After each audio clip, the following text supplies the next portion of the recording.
the first episode of Hump Day Lesson Day. I'd like to do a lesson for you guys. I've got some ideas on what I might do, but I just kind of go with the flow. And before I do the lesson, I want to give a shout out to my girl Roxy Petrucci. We're gonna do a gig with we're gonna do a song together, Meatloaf song, Paradise for the Dashboard Lights.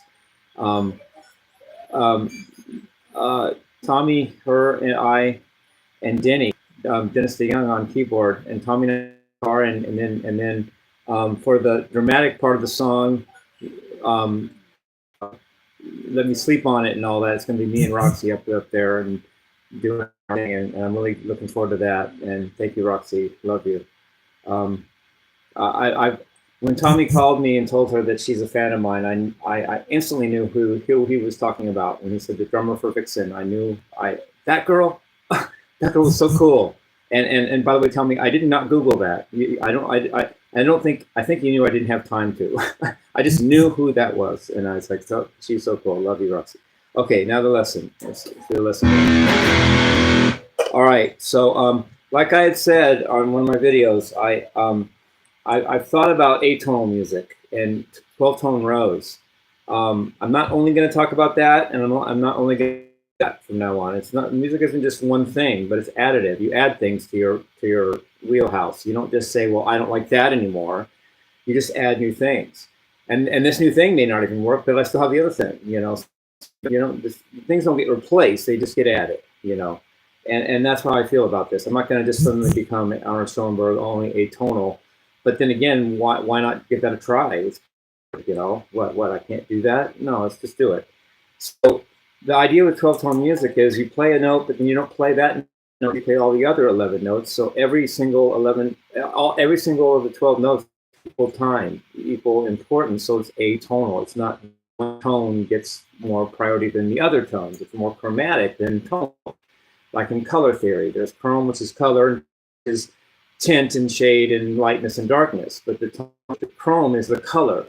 And to aid in remembering, which I call it mnemonic, MNEMONIC, way of remembering, have I played that tone before? Because it can be easily to get lost, especially if you don't know what note you're playing, LOL. But start with a color, make the 12 note, make the chromatic scale into like a color wheel, and remember what color you've played or not, and then maybe that helps you remember. So I play C, I make C as red, and I'm playing with guitar tuned to E. So if anybody wants to follow you don't have to tune to E flat or video. C is red, and then I make E blue, and then G sharp is yellow. Those are the three primary colors, and that makes a augmented triad. And then in between are the secondary colors, which make another augmented triad. So in between red and blue would be purple, which is D. And then in between blue and yellow would be green, which is F sharp. And then in between yellow and red would be orange, which is E flat. So that's 6 of the 12 tones that you can remember just by color alone.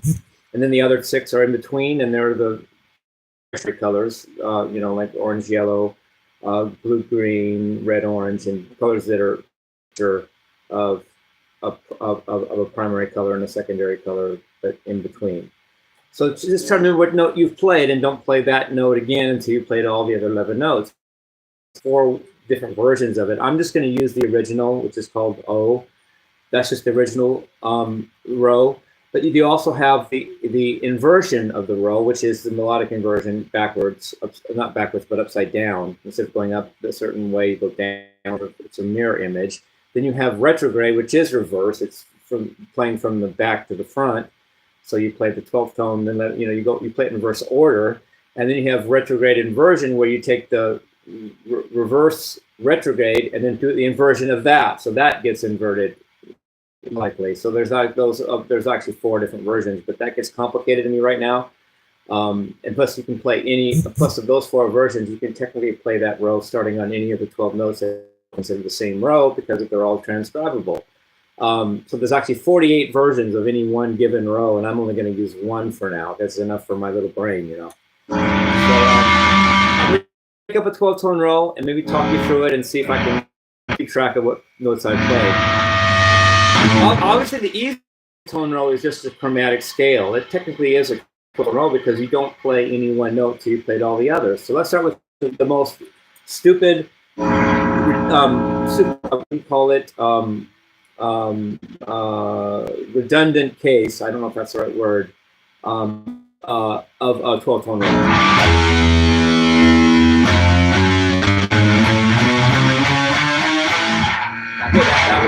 That would be actually 13 tones because I played the first tone again.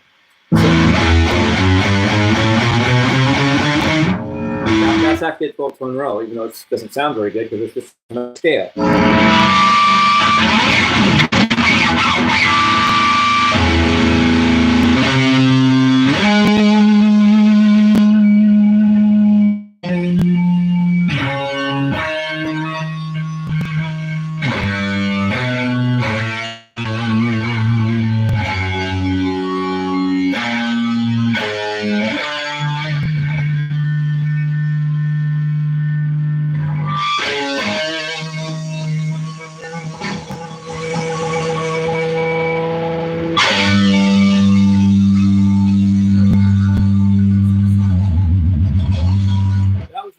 I don't know how good I did. Go back and analyze that. You're supposed to play 12 tones and then repeat another one once you play it. I don't know if that was good or not, but I tried. Let's try another one.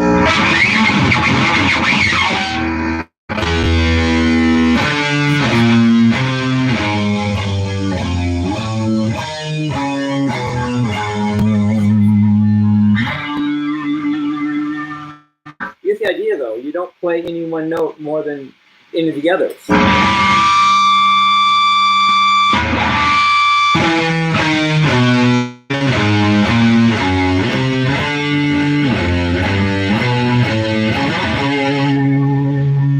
I'm just making these up, and I'm not Google, so I don't have a perfect mind, but I'm trying.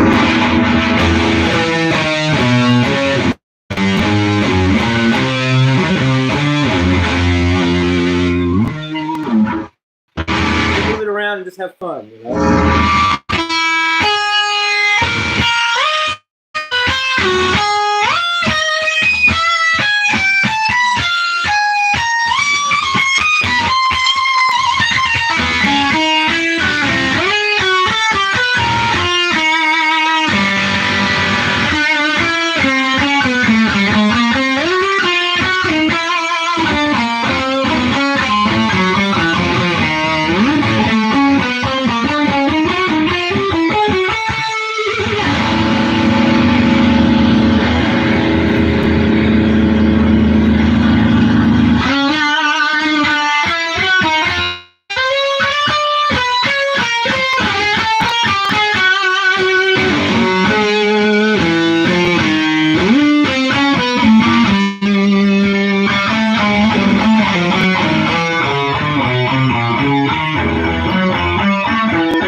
Beautiful music, eh?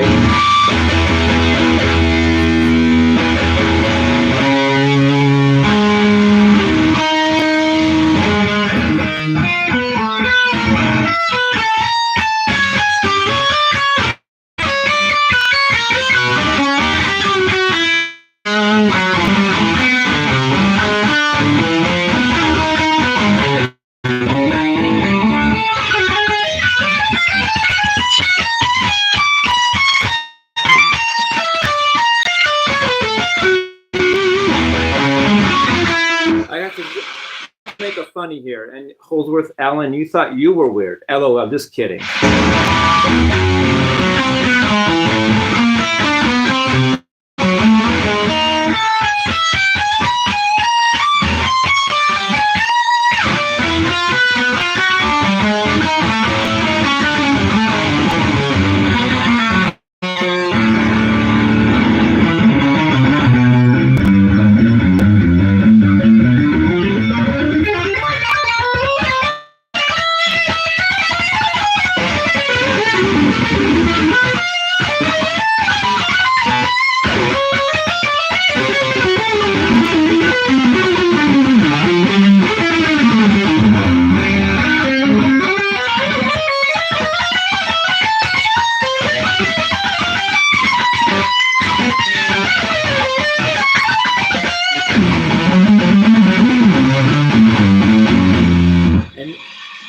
P.S. I never would have thought of this. I don't think, at least if it weren't for that Hendrix it's called Uncut, because I think they threw in everything.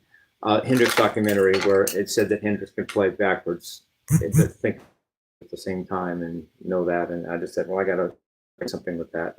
And I didn't do that, but I thought of this. So thank you, documentary people, Jimi Hendrix, for inspiring that in me.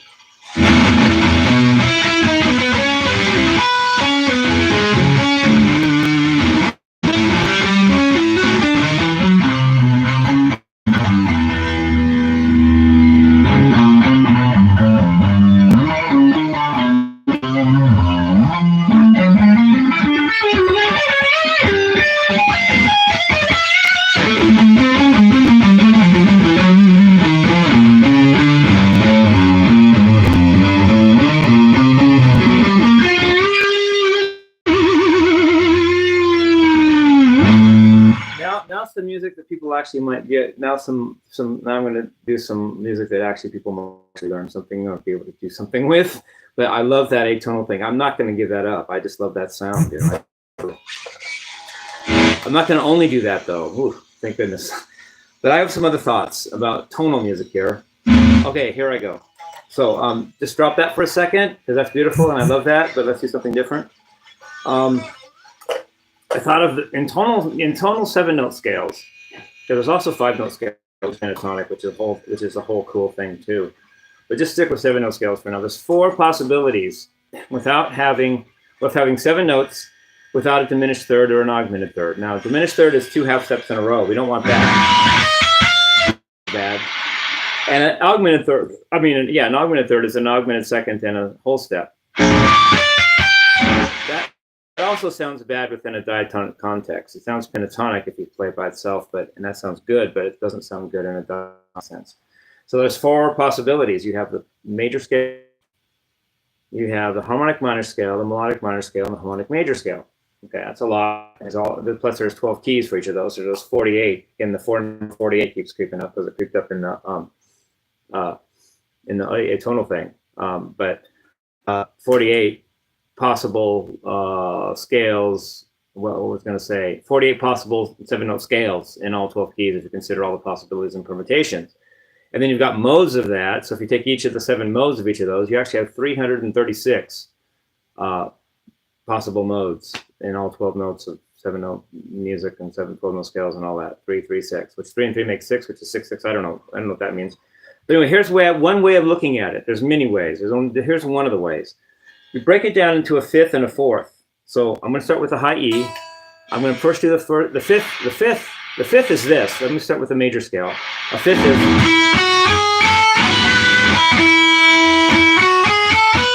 So you have a 5th. That's a major third, a minor third, and then notes in between. Okay. And then you have the 4th above that. I call that a tetrachord because tetra means 4, and there's 4 notes in it. And the major tetrachord is whole half. The harmonic tetrachord is half, augmented half. Those are the only 2 tetrachords you have to worry about for now. So the one possibility is the major scale itself, which is the major is the 5th, the 5th that I started with, major 5th, the major version of 5th, and then the major tetrachord. That's a major scale, in this case E.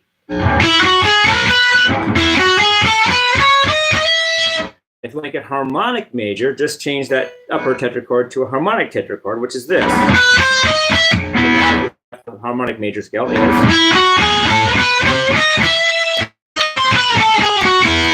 Simple, right? Back to the major scale, we have the major tetrachord. Then the minor is similar. Start with a minor for the 5th first, minor third. Well, let's do the so you have a minor third, the note in between, major third, notes in between. There you have it. Now for harmonic minor scale, play the harmonic tetrachord above that. So now you have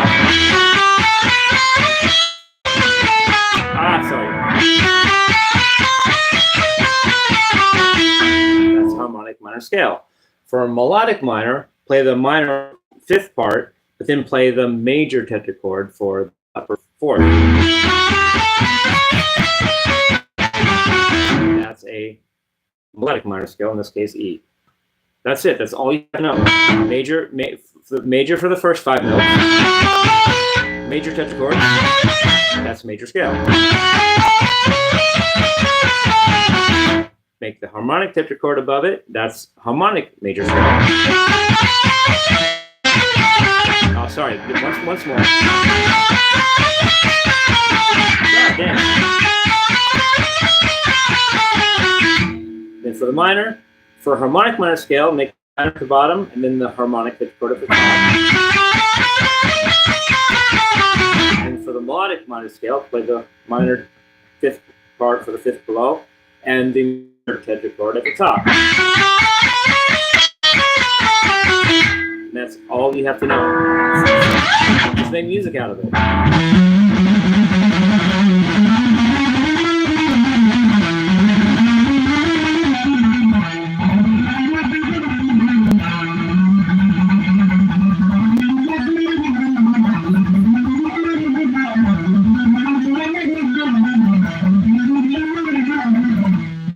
Literally played all 4 right there. First the major.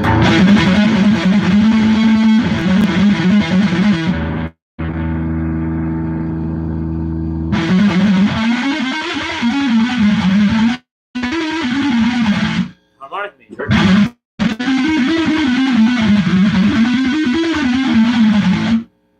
Harmonic minor.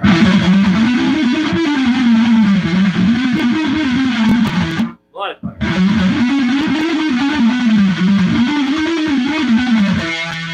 I have a saying, you're a genius, you can actually be stupid. Because if you can figure things out, if you're a genius, you can figure things out, and then if you figure them out, you don't have to be a genius, you can be stupid and still know it. Ugh. I'm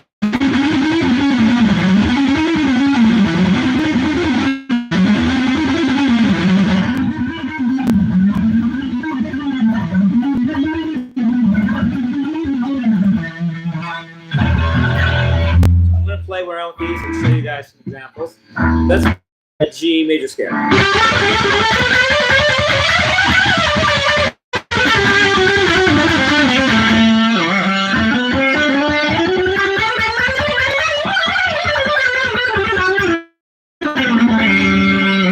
Let's play a G melodic minor scale.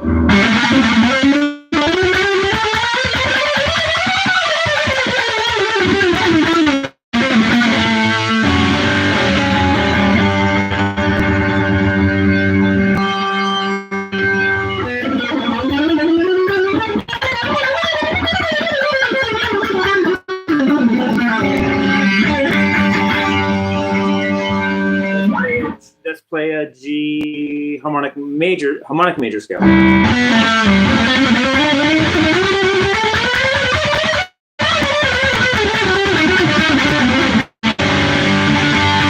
Let's play a G harmonic minor scale.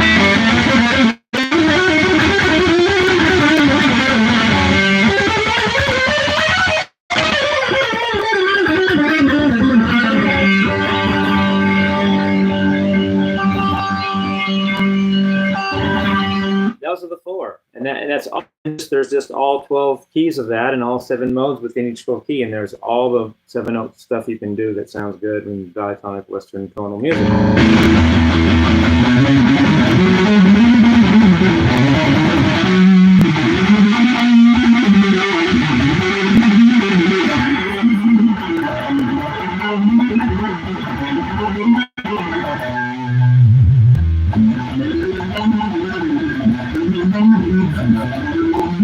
I'll just spell it out and play it. Here's an A melodic minor, A harmonic minor,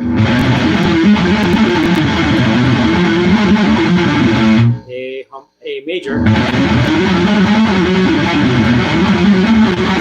A harmonic major. Once more.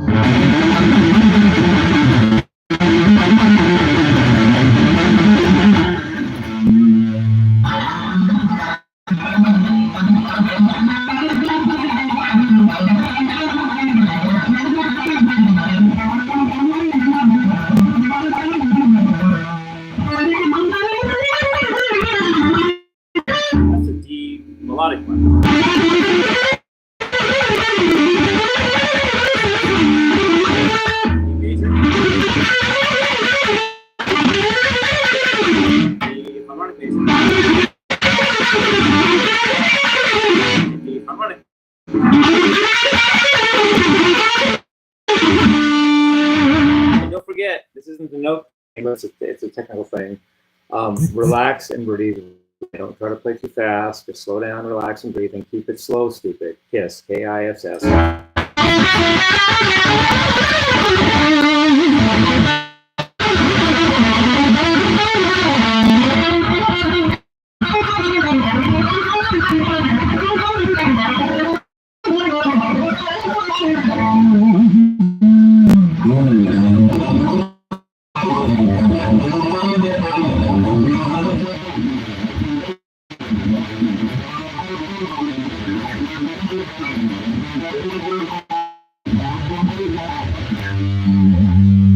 All four scales on a G. Here's a G major scale.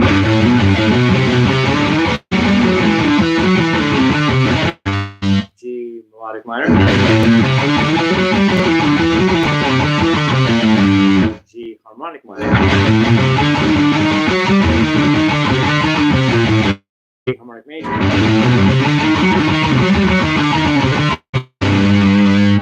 And once more, I want to lament the great Rick Beato saying, and I guarantee you there's no one out there that knew that the harmonic minor is the negative harmony of the harmonic major. And I went click and never watched a single video of his again because he had the arrogance to say that I didn't, because I was included in those that are watching. And he guaranteed I'd never heard of the fact that the harmonic minor scale is the negative harmony of the harmonic major scale and vice versa. And I just never, I unsubscribed and never watched a single video.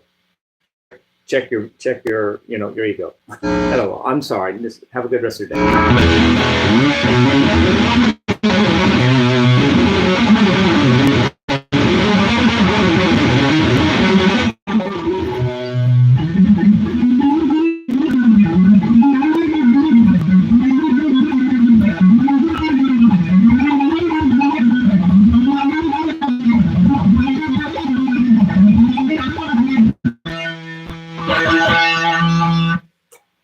Anything else? The atonal thing, which I think is so cool. Let's recap that.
Peace, nothing else.